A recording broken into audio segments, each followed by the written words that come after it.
ओम नमस्कार साथियों। संस्कृतम नः गौरवम नामक इस विशिष्ट प्रकल्प में आप सभी का हार्दिक स्वागत है। प्रतिदिन के भांति ही आज भी हम आज संधि को लेकर के उपस्थित हुए हैं। तो आज का पाठ प्रारंभ करते हैं। पूर्वत्रा सिद्धम, इस सूत्र तक हम पहले कर चुके हैं। आशा है आप सभी को समझ में आया होगा। आज हम उससे से आगे वृद्धिरादैच और वृद्धिरेच इत्यादि सूत्रों को देखेंगे, उन पर विचार करेंगे। वृद्धिरादैच, आदैच च वृद्धि संज्ञः स्यात्। आदैच च वृद्धि संज्ञः स्यात्, ये पहले भी आ चुका है परिभाषा प्रकरण में। सामान्य है आ, ऐ, औ, इन तीन वर्णों की वृद्धि संज्ञा होती है। आदैच मतलब आत, ऐच ऐसा करके है। आ, ऐ, औ इनकी वृद्धि संज्ञा होती है। सामान्य है वृद्धिरादैच। फिर इसको ज़्यादा विशेष देखने की आवश्यकता नहीं है, सामान्य रूप से संज्ञा के रूप में ही पूछेंगे इसको। और देख भी सकते हैं यदि विशिष्ट अध्ययन के रूप में देखना है तो थोड़ा सा। तो इसमें वृद्धि है आ, ऐ, औ एतेषां त्रयाणां वृद्धि संज्ञा भवति। इनके आ, ऐ, औ इन तीन वर्णों की वृद्धि संज्ञा होती है। इसके उदाहरण के लिए पाठः आगे दिया हुआ है, नायकः इत्यादि दिया होगा।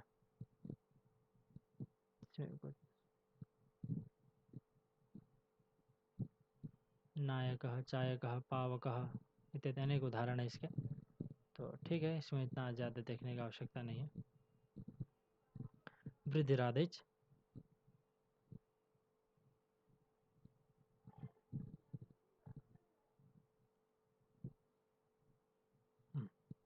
उससे अगला सूत्र देखते हैं। वृद्धिरेचि, आत एचि परे वृद्धिरेकादेशः स्यात्।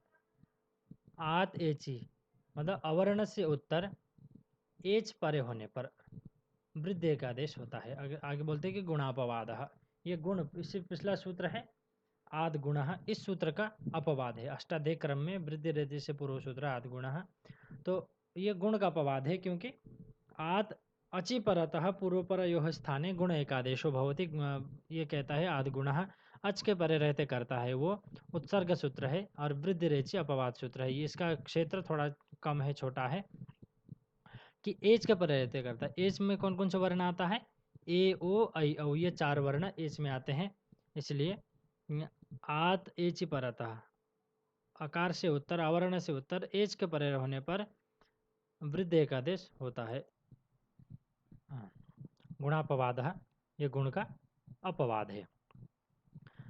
इसका उदाहरण है कृष्ण धन एकत्वम कृष्णैकत्वम। कृष्ण धन एकत्वम, एकत्व एच में एच आता है, एच में, इसलिए ये इसके गुण के स्थान पर यहाँ पर वृद्धि एकादेश हुआ है। कृष्ण धन एकत्वम कृष्णैकत्वम, ऐकार वृद्धि हो गया है। उस प्रकार गंगा धन ओघः, ये अगला वर्ण है ए, ओ, एच ही परतः बोला था। एच में चार वर्ण आते हैं, तो इसी क्रम से ये चार उदाहरण भी दिए हैं। तो कृष्ण धन एकत्वम, कृष्ण एकत्वम में ए आ गया। कृष्ण गंगाधन ओघः गंगौघः, ये ओकार ए, ओ द्वितीय वर्ण था, तो दूसरा उदाहरण इसका गंगौघः बना। और तृतीय है देवधन ऐश्वर्यम, ए, ओ, ऐ, औ, ऐ के लिए ऐश्वर्य, देवधन ऐश्वर्यम देवैश्वर्यम। इस प्रकार से इसमें ऐ वृद्धि एकादेश हुआ। और कृष्णधम कृष्ण धन औत्कंठ्यम कृष्णोत्कंठ्यम, ये औकार हो गया एच में। ये चार वर्ण आते हैं, चारों वर्णों के एक एक उदाहरण यहाँ पे दे दिया गया है। वृद्धि रेचि सूत्र पूरा हुआ। आत एचि, अवर्ण से उत्तर एच के परे रहते, ए, ओ, ऐ, औ, ये चार वर्णों के परे रहते वृद्धि एकादेश होता है। ये गुण का अपवाद है। कृष्णैकत्वम गंगौखः देवैश्वर्यम कृष्णोत्कंठ्यम, इस प्रकार से इसका पूरा देख सकते हैं। इसी से अगला सूत्र है एतेधत्यूट्सु, एतेधत्यूट्सु, ये सूत्र है अगला। तो इसको देखते हैं। अवर्णात् एजाद्योः एति एधति और ऊठी, एधति और ऊठी च परे वृद्धिरेकादेशः स्यात्। तो इसको उदाहरण देखते हैं। उपैति उपैधते पृष्ठौः एजाद्यो इति किम उपेतः मा भवान प्रेधिधत, ये इत्यादि। इस सूत्र को हम अच्छे प्रकार से सरल भाषा में आगे देखते हैं इसको। अब यहाँ पे देख सकते हैं सूत्रार्थ। अवर्णात् परस्य इण धातोः एद धातोः एच वर्णे परे तथा ऊठ शब्दे परे पूर्वपरयोः एकः वृद्धि आदेशः भवति। अब एक एक नीचे देखते हैं, तीन चीजें दी हुई है। यदि अकारात या आकारात, यदि अकार से अथवा आकार से पर में इन धातोः एकारादि ऐकारादि ओकारादि औकारादि रूपम आगच्छति, अथवा एद धातोः एकारादि ऐकारादि ओकारादि औकारादि रूपम आगच्छति, अथवा ऊठ अयम शब्दः आगच्छति, तर्हि पूर्वपरयोः स्थाने एकः वृद्धि आदेशः भवति, वृद्धि एक आदेश भवति, दोनों के स्थान पे एक ही। तो कितना सरल है ये। इन धातु, अब ऊपर इसी से पूर्व जो लघु सिद्धांत में जो भाषा थी और इसमें बहुत अंतर है, तो इसको सरल भाषा में हम इसको देख सकते हैं। इन धातु हो, इन धातु का, इन धातु का कोई शब्द हो जो एकार आदि या ऐकार आदि या ओकार आदि या औकार आदि रूपम आगच्छति, इनके इस प्रकार के रूप आते हैं इसमें, अकार अथवा आकार से उत्तर। इसी प्रकार से एद धातु का आता है अथवा ऊठ शब्द आता है, तब पूर्व पर के स्थान पर वृद्धि एकादेश हो जाता है। तो इसके उदाहरण हम देख सके हैं। उपधन एति उपैति, अकार एकार एव वृद्धि एकादेश। उपधन एति, ये इणगत धातु का रूप है, तो इसलिए एति ये एकार आ गया, अकार से उत्तर, उप से उप में अकार है, इसलिए उपधन एति उपैति, इस प्रकार से हो गया। प्रधन एधते प्रैधते, अकार एकारयोः वृद्धि एकादेशः प्रैधते। विश्ववाह शब्द से तृतीय एक वचन से रूप से प्रक्रिया इयम।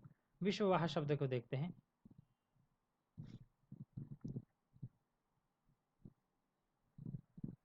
अच्छा, इन उदाहरणों में एक और बात ध्यान देने वाली बात है कि उपधन एति उपैति प्रधन एधते प्रेधते इत्यादि तो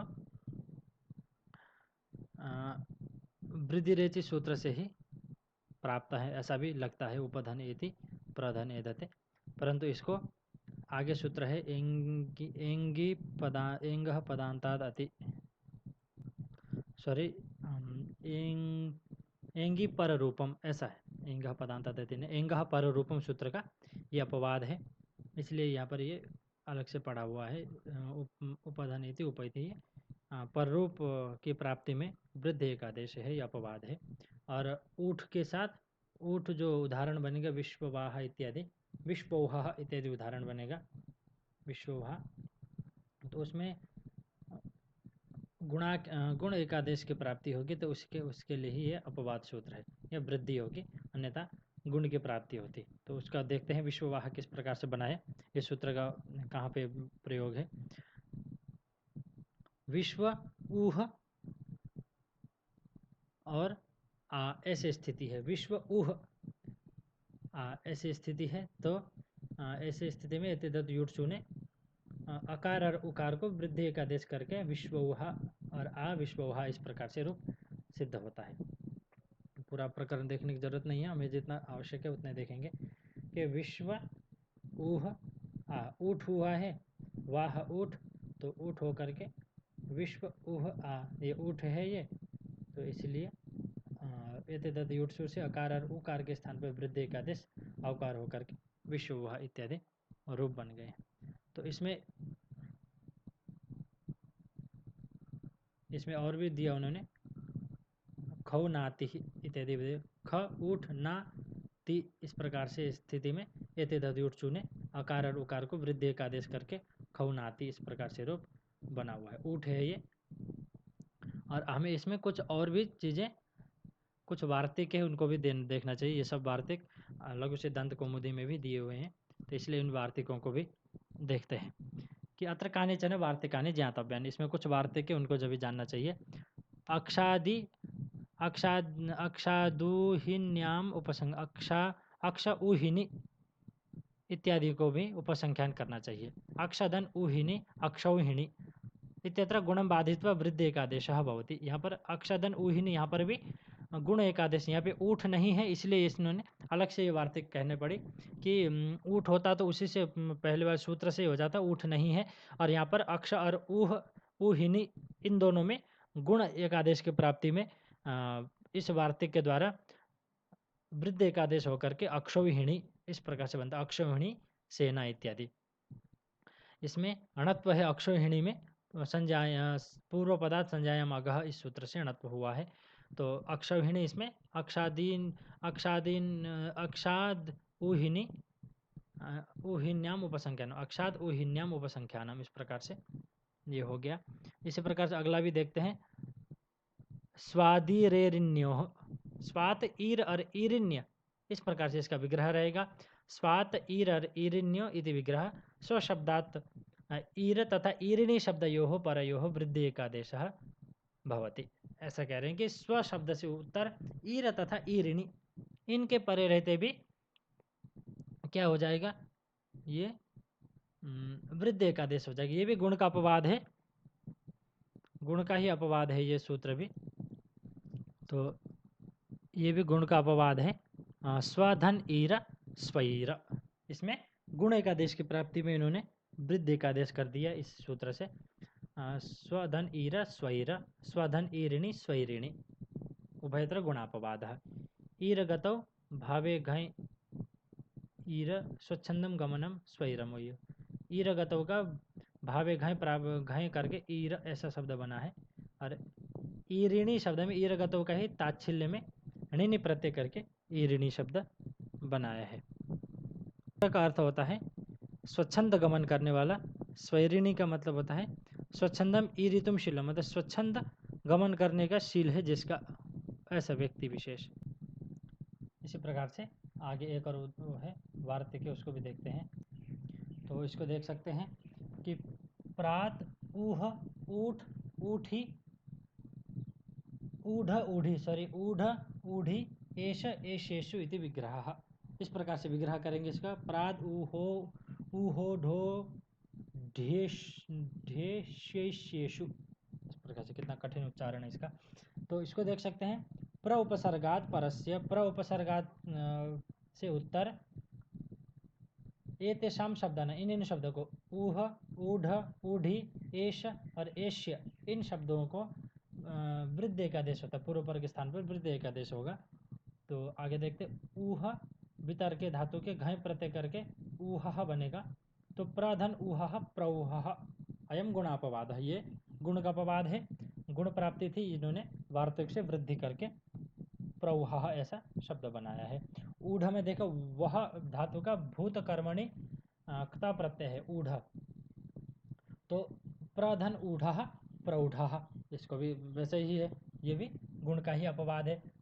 तो आगे एक और उन्होंने ब्रैकेट में दिया, उसको भी देख लेते हैं। ऊढ़वान इत्यस्य विषये अस्य वार्तिकस्य प्रयोगः न भवति, अतः तत्र प्रोढ़वान इति गुणाकदेशं कृत्वैव रूपम सिद्ध्यति स्मर्तव्यम। इस प्रकार से यह केवल कता प्रत्यय वाला ऊढ़, ऐसे में ही इस सूत्र का, इस वार्तिक का प्रयोजन होगा। ऊढ़वान यह तवतु प्रत्यय के साथ नहीं होगा, इसलिए तवतु प्रत्यय होगा तब प्रोढ़वान ही रूप बनेगा, प्रौढ़वान नहीं बनेगा, प्रोढ़वान ही रूप उसका बनेगा। एतत् स्पष्टीकर्तुं दीक्षितः अर्थवत् ग्रहणे न अनर्थकस्य ग्रहणस्य परिभाषाया साहाय्यं करोति। ऊढ़वान इति अर्थवान शब्दः, अतः तस्य निर्देशः ऊढ़ इति तस्य अनर्थकेन शकलेन न भवति इत्यर्थः। तो एक के स्थान पर ऊढ़ ऐसा प्रयोग किया तो उसके स्थान पर ऊढ़वान शब्द का प्रयोग नहीं होगा। ये दीक्षित भट्टोजी दीक्षित ने अर्थवत् ग्रहणे न अनर्थकस्य ग्रहणम इत्यादि ये परिभाषा का उन्होंने प्रयोग किया है, ऐसा कह रहे। बाकी और देखते हैं। ऊढ़ी में वह प्रापणे धातु का तिन में रूप बनेगा ऊढ़ी, तो उसका प्रधन ऊढ़ी ही प्रौढ़ी ही, ये भी गुणापवाद है। और एषः इषु इच्छायाम धातु का एषः है, और गति अर्थक और अभिक्षण्य इस अर्थ में भाव किया है। और प्रधन एषः प्रैषः एंगे पर रूपम इत्यनेन विहितस्य पररूपस्य अपवाद रूपेण अत्र वृद्धि आगच्छति। ये एंगे पर रूपम सूत्र का अपवाद है। ऊपर वाले जैसा था इत्यधत युट्सु इस सूत्र में, वो भी एच वाला जो है वो भी एंगे पर रूपम का ही उदाहरण था, और ऊठ वाला गुण अपवाद था। इसी प्रकार से यहाँ पर प्रधन एषः प्रैषः इस बना, और एष्य ये ईशु इच्छायन धातु का ही है, ये ण्यथ प्रत्यय करके प्रधन एष्यः प्रैष्यः एंगे पर रूपम का ही ये अपवाद के रूप में है। वृद्धि प्राप्त करा दिया, एंगे पर रूपम से पर रूप आदेश प्राप्ति थी, इन्होंने वृद्धि एक आदेश करके प्रैष्यः इस प्रकार से रूप बना है। आगे और देख सकते हैं, एक और इसमें वार्तिक है। ऋते च तृतीया समासे, तृतीया समासे अकारात ऋत शब्दे परे, जब ऋत शब्द परे हो, ऋते सप्तमी है तो ऋत शब्द परे हो, तब शब्दे परे उभयो वृद्धि का आदेश भवति। जब तृतीय समास में ऋत शब्द परे हो तो पूर्व पर के स्थान पर वृद्धि का आदेश प्राप्त होता है। अब इसको देख लेते हैं कैसा है। यथा सुखेन ऋतः अस्मिन् अर्थे सुख धन ऋत इति तृतीय तत्पुरुष समासः भवति। सुखेन ऋतः, इस प्रकार से सुख धन ऋत ऐसी स्थिति होगी। अत्र गुणम बाधित्वा अनेन वार्तिकेन वृद्धि का आदेशः सुख धन ऋतः सुखार्थः सुख धन, तो यहाँ पर रि कार के स्थान पर आदेश हुआ है तो वो पुरंड पर के नियम से रपर हो जाएगा, तो आर सुख धन आर्तः सुखार्तः इस प्रकार से रूप बनेगा। रिकार के स्थान पर आदेश है तो रेफ इसके पीछे आ जाएगा तो सुखार्तः इति रूपम जायते। अत्र अकार ऋकारयोः वृद्धि एकादेश रूपेण इति रपरः आकारः आगच्छति। रपर वाला आकार आ जाएगा, वही रंध्रपरः सूत्र के नियम से। तृतीय समास नास्ति चेत गुण एकादेश भवति। परमश्च असौ ऋतश्च परमार्थः, परमश्च असौ ऋतश्च परमार्थः। यहाँ पर गुण एकादेश हुआ, यहाँ पे वृद्धि नहीं हुआ है। इसी प्रकार से अगला देख सकते हैं कि प्रवत्सतर कंबल वसनारण दशनाम ऋण, इस प्रकार से एक वार्तिक है। प्रवत्सतर कंबल वसन ऋण दश एतेषां शब्दानां ऋण शब्दे परे गुणम बाधित्वा पूर्व परे हो वृद्धि एकादेश होती है। भी गुण का अपवाद है, गुण को बाध करके यहाँ पर वृद्धि एकादेश कर दिए। प्राधन ऋणम प्रारणम, ये आपका वृद्धि एकादेश हुआ। ऋकार के स्थान पर अण आदेश होगा तो वो रपर होगा, तो इसलिए आका आ रपर वाला आया, प्रारणम रेफ भी आएगा। वत्सतर धन ऋणम वत्सतारणम, इस प्रकार से कंबल धन ऋणम कंबलारणम, वसन धन ऋणम वसनारणम, ऋण धन ऋणम ऋणारणम, दश धन ऋणः दशारणः, देश इत्यर्थः। दश धन ऋणा दशारणा, नदी इत्यर्थः, ये नदी है दशारणा। तो ये सारी चीज़ें इसमें इतने वार्तिक थे, 5 इसमें वार्तिक थे, तो इसको आपने देख लिया। आशा है समझ में आया होगा। आज काफ़ी विशिष्ट सूत्र है ये, तो आपको इस पर ध्यान देना चाहिए। यदि आपको इसमें समझ में नहीं आए कुछ चीज़ें तो आप अलग से आप मुझे संपर्क कर सकते हैं। ये मेरा नंबर व्हाट्सअप नंबर है, अब इसमें कॉल नहीं होती, तो आप लोग इसको देख सकते हैं। इसी प्रकार से आगे भी थोड़ा देखते हैं। इसमें कुछ चीज़ें हैं जिसको ध्यान देने योग्य बातें हैं इस सूत्र के। इसमें वही चीज़ दिया हुआ है। अस्य सूत्र से विषय एते बिंदवः स्मर्तव्याः, इस सूत्र के विषय में ये बिंदुएं स्मरण करने योग्य है। मैं ये बता चुका हूँ, वैसे पहले वाले जो पॉइंट है उसको नहीं बताया, बाकी मैं बता चुका हूँ। इसको फिर भी देख लेते हैं। एति इत्यनेन इण धातोः निर्देशः क्रियते। एति जो शब्द है, एते दत्त युट्सु में एति जो शब्द प्रयोग किया है, ये इण धातु का ही रूप है ये। तथा च एधति इत्यनेन एध धातोः निर्देश है। एति से इण धातु का निर्देश है और एधति से एध धातु के निर्देश है। एक सूत्र है इकस्थितो धातु निर्देश, इस प्रकार से आता है। इकस्थितो धातु निर्देश, धातु को निर्देश करने के लिए इक और स्थिप, इन दो प्रत्ययों का प्रयोग किया जाता है। अत्र स्थिप प्रत्यय प्रयोज्य धातु निर्देशो कृतौ स्तः, यहाँ पे स्थिप प्रत्यय करके धातु का निर्देश किया हुआ है, तो एति और एधति। फिर उसी प्रकार से द्वितीय जो बिंदु है उसको देख सकते हैं। अवर्णांतात उपसर्गात परः इण धातोः अवर्णांत उपसर्ग से पर जो इण धातु है, मतलब और एद धातु हो एजादौ रूपे परे, एजादि रूप परे होने पर इंगी पर रूपम इत्यनेन वस्तुतः पर रूप एकादेशा प्राप्यते, है ना। अवर्णांत जो धातु उपसर्ग है उससे परे इण और एद धातु का एजादि रूप परे होने पर इंगे पर रूपम सूत्र से पर रूप एकादेश की प्राप्ति में इस सूत्र ने अपवाद किया है। तस्य अपवाद रूपेण वर्तमान सूत्र ने वृद्धि एकादेश विदित, इस सूत्र से इस सूत्र से वृद्धि एकादेश किया जाता है। ये भी अब मैं बता चुका था पहले। अब तृतीय वर्ण पॉइंट देख लीजिए, अवर्णात् परः ऊठ शब्दे परे आद गुणः इत्यनेन गुण एकादेशः प्राप्यते तस्य अपवाद रूपेण वर्तमान सूत्रेण वृद्धि एकादेशः विधीयते। ये कहते हैं कि अवर्णात्, अवर्ण से उत्तर ऊठ परे होने पर आद गुण इस सूत्र से गुण एकादेश की प्राप्ति में इस सूत्र ने अपवाद के रूप में वृद्धि एकादेश कर दिया। तो इसी प्रकार से चौथा जो पॉइंट है इसमें, इसको भी देख सकते हैं। वैसे तो ये भी हो चुका है। इण धातु हो इण धातु हो मतलब एद धातु हो इण और एद धातु के केवलम एजादि रूपेषु परेषु एवं अस्य सूत्र से प्रसक्ति अस्ति, मतलब इण धातु तथा एद धातु के केवल एजादि रूपों में ही इस सूत्र की प्रसक्ति होगी, अन्येषु रूपेषु परेषु न, अन्य रूपों के परे रहते इसकी प्रसक्ति, इस सूत्र की प्रसक्ति नहीं होगी। यथा इण धातु हो लट लकारस्य प्रथम पुरुष द्विवचनस्य रूपम इतः इत्यस्य विषये उपधन इतः इत्यत्र आद गुणः इत्यनेन गुण एकादेशः भवति। तो उपधन इतः इत्यत्र आद गुणः इत्यनेन गुण एकादेशः भवति। यहाँ पर जब इण धातु का प्रथम पुरुष द्विवचन में रूप बनेगा इतः, एति इतः, इस प्रकार से रूप बनेगा तो आद गुणः की प्रवृत्ति होगी, सूत्र की प्रवृत्ति नहीं होगी, क्योंकि एजंत होना चाहिए, इसलिए एजादी होना चाहिए, सॉरी, इसलिए इस सूत्र का, तभी उस सूत्र का प्रवृत्ति होगी। उसी प्रकार से इन्होंने और बताया है कि एद धातु का निजंत रूप से लुंग लकार से प्रथम पुरुष एक वचन है, मतलब निजंत धातु जो एद धातु जो निजंत बनेगा उसमें लुंग लकार प्रथम पुरुष एक वचन में ईदिधत इस प्रकार से रूप बनेगा, तो उसमें भी उपधन ईदिधत उपेदिधत ये भी गुण एकादेश होगा, यहाँ पर वृद्धि एकादेश नहीं होगी। और इसी प्रकार से आगे देख सकते हैं, अस्मिन् सूत्र एति एचि एति तथा एचि एधति एतयोः अर्थः इण धातोः एच वर्णादि रूपम तथा एद धातोः एच वर्णादि रूपम इति भवति, यस्मिन् विधिस् तदादौ अल ग्रहणे वही, मतलब एज आदि का ही ग्रहण होगा इस सूत्र के बल से कि यस्मिन् विधिस् तदादौ अल ग्रहणे, जब किसी की विधि कही जाए तो सप्तमी से, तो तदादि की विधि होती है, तदादि में अल का ग्रहण होगा इस परिभाषा से। आदि का मतलब एज आदि का ही ग्रहण होगा, एज आदि में है जिसके, इस प्रकार से।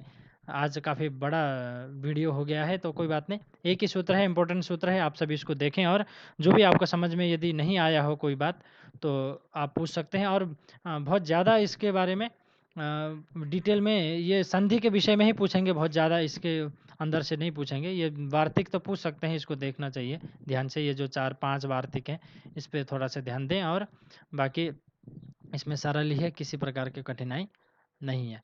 तो आशा है सब आप सबको समझ में आया होगा। तो आप सबका बहुत बहुत धन्यवाद। ओम।